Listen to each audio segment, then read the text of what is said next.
और संविधान जो हमको अधिकार देता है और इस संविधान के तहत ही देश में सरकारें आती हैं जाती हैं, लेकिन संविधान के अनुसार ही देश की सरकार चलती है। और हमारे संविधान की चीजों को तोड़ने मरोड़ने का, उसको गलत तरीके से उसका इंटरप्रिटेशन करने का इतिहास कांग्रेस के मित्रों का रहा है। देश के बड़े नेता श्री राहुल गांधी, जो कि वो भी संविधान बचाओ अभियान को लेकर के बिहार में, मुझे लग रहा है कि पूरे भारत में सबसे ज्यादा दौरा अगर इस बार हुआ है तो बिहार में हुआ, और उन्होंने आश्वस्त किया है कि इस बार हम बिहार में इंडिया गठबंधन की सरकार बनाएंगे और तेजस्वी को जो है ना मुख्यमंत्री बनाएंगे। नमस्कार, आप देख रहे हैं बीएस टीवी न्यूज 24 और मैं हूं आपके साथ बाबूलाल कुमार।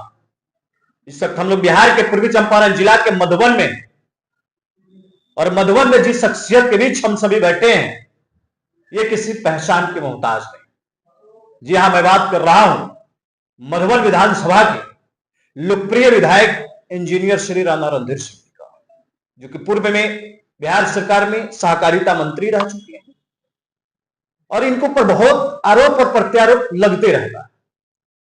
लेकिन वो तमाम सारी चीज एक तरफ, लेकिन मंत्री जी से मेरा पहला सवाल होगा कि जिस तरह से कांग्रेस एक तरफ संविधान बचाओ अभियान की तरफ है, वहीं दूसरी तरफ भारतीय जनता पार्टी संविधान गौरव यात्रा निकाल रही है।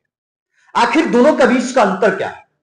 एक ऐसा भी दौर था जिस वक्त संविधान के नाम लेने को कोई तैयार नहीं था, लेकिन आज दौर वही है कि आज संविधान के बिना किसी पार्टी की काम नहीं हो पा रहे। आइए तमाम सारी चीज को लेकर के इनसे हम लोग बात करेंगे। विधायक जी, स्वागत है आपका। चलिए, बहुत धन्यवाद आपको भी, आपके चैनल को ढेर सारी शुभकामनाएं।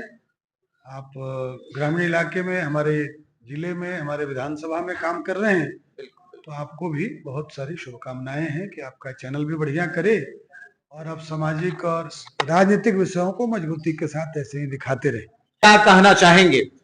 बहुत अच्छा प्रश्न था आपका। देखिए, संविधान से ही देश चलता है, और संविधान जो हमको अधिकार देता है और इस संविधान के तहत ही देश में सरकारें आती हैं जाती हैं, लेकिन संविधान के अनुसार ही देश की सरकार चलती। अभी संविधान को लेकर तरह तरह की बातें विपक्ष के मित्र भी, और खासकर कांग्रेस के मित्र और इंडिया गठबंधन के मित्र जो हैं, वो संविधान बचाओ ऐसा करके यात्रा या जहां जाते हैं वहां बैठक करते हैं। मैं उन मित्रों को कहना चाहता हूं कि हमारा संविधान जो है, इसका गौरवशाली इतिहास है, और हमारे संविधान की चीजों को तोड़ने मरोड़ने का, उसको गलत तरीके से उसका इंटरप्रिटेशन करने का इतिहास कांग्रेस के मित्रों का रहा है। देश में इमरजेंसी लगाना, आम जन के मौलिक अधिकारों का हनन करना, ये सब काम कांग्रेस के पार्टी ने किया है। और आज जब उनको लोगों के बीच उनकी विश्वसनीयता खत्म हो गई, आज जन जन में, देखिए, चुनाव जीतने का मतलब क्या होता है। आज एनडीए गठबंधन, भारतीय जनता पार्टी और एनडीए लगातार तीसरी बार भारत की जनता के आशीर्वाद से तीसरी बार आज आदरणीय नरेंद्र मोदी जी देश के प्रधानमंत्री हैं, एनडीए की सरकार चल रही है।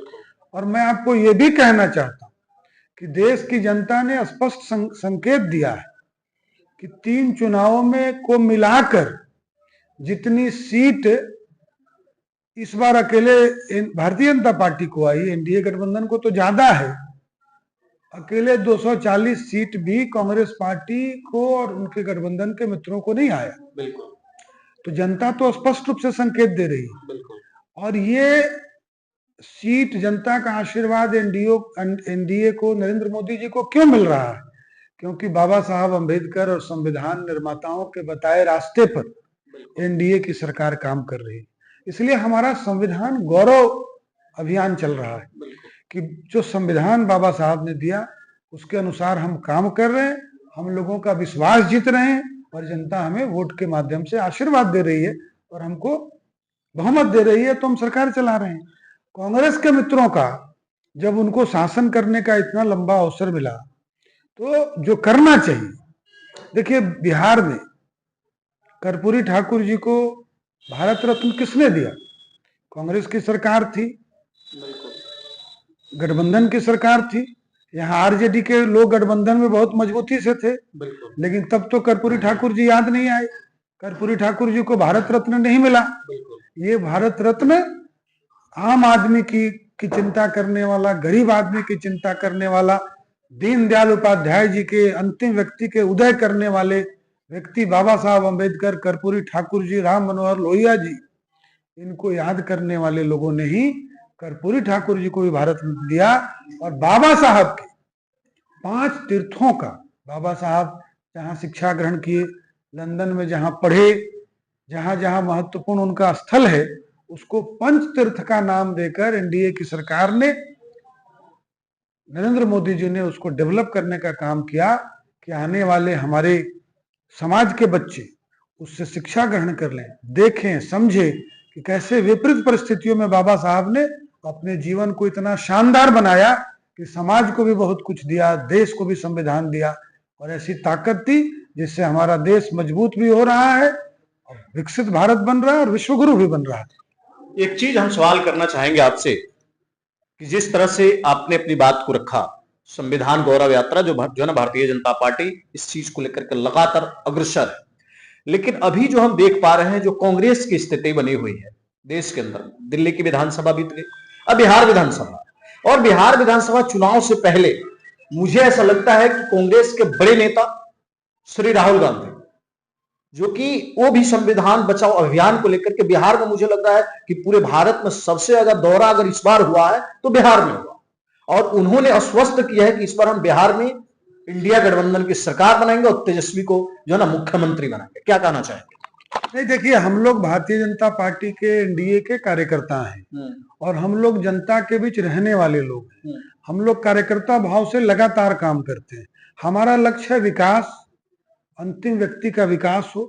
हमारा क्या लक्ष्य है? एनडीए की सरकार का लक्ष्य है कि हमारे गांव की सड़कें अच्छी हो, हमारे अस्पतालों में दवाई मिले, हमारे जिले में मेडिकल कॉलेज खुल जाए, हमारे स्वास्थ्य सबका, व्यक्ति विशेष का भी, पशुओं का भी स्वास्थ्य बढ़िया हो, तो बिजली मिल जाए, सड़क मिल जाए, शिक्षा हो जाए और स्वास्थ्य बढ़िया हो।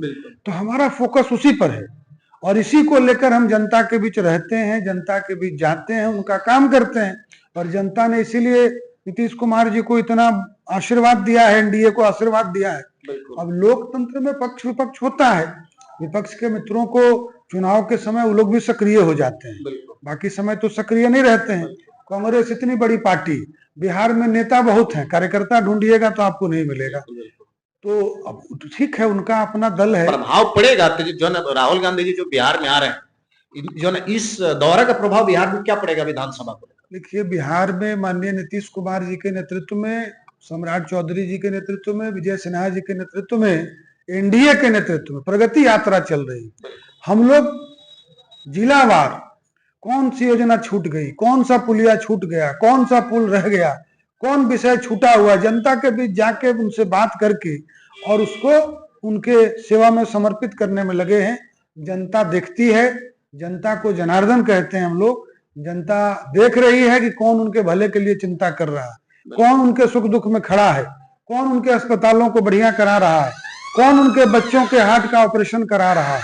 तो जनता ये देख रही है और जनता प्रचंड बहुमत के साथ, मैं आपको बता रहा हूं, बहुत बड़े बहुमत से, बड़े अंतराल से, जैसे नई दिल्ली में सरकार बनी है, वैसे ही बिहार में एनडीए को बहुमत बिहार की जनता देगी और बड़े अंतर के साथ हम फिर से एनडीए की सरकार बनाएंगे और एनडीए का मुख्यमंत्री हम सब बनाने का काम करेंगे। चलिए, बहुत बहुत शुक्रिया टाइम देने के लिए।